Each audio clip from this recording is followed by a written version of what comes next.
Grazia Deledda raccontava cose non piacevoli. Il suo capolavoro è stato non soltanto riuscire a portare se stessa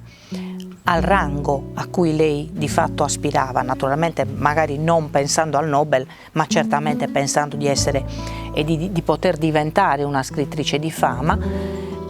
ma la ibris che Grazia Deledda compie nei confronti della città, e che sarà ciò che la allontana dalla città, forse anche ciò che le permette di decidere che il suo futuro, la sua seconda parte di vita deve essere altrove per poter guardare con distacco necessario il suo mondo, la sua gente, il contenuto dei suoi racconti, ma i cittadini nuoresi, quelli soprattutto provenienti da un certo tipo di status sociale, quindi i possidenti, gran parte di essi non assolutamente trovano giustificazioni al tipo di contenuti che Grazia Deledda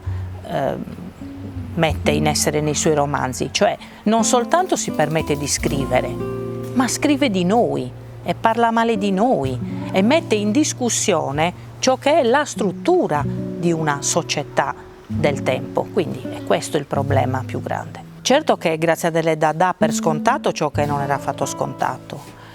cioè della possibilità anche per le donne di amare indipendentemente dai ruoli assegnati, quindi di amare, punto e basta, di non dover necessariamente sottostare alle scelte familiari o sociali riguardo alle relazioni matrimoniali e dunque affettive e dunque sessuali. Quindi una sessualità che sfugge a questi controlli non poteva essere raccontata. Grazia Deledda lo fa. Se per quello Grazia Deledda cita con garbo, dobbiamo ricordare che Grazia Deledda era anch'essa una donna del suo tempo e dunque non possiamo, come dire, pensare che potesse usare anche strumenti linguistici differenti da quelli che ha usato, ma l'omosessualità, l'incesto, certi abusi che erano evidenti, si leggono tra le righe. Quando una bimba viene affidata allo zio anziano,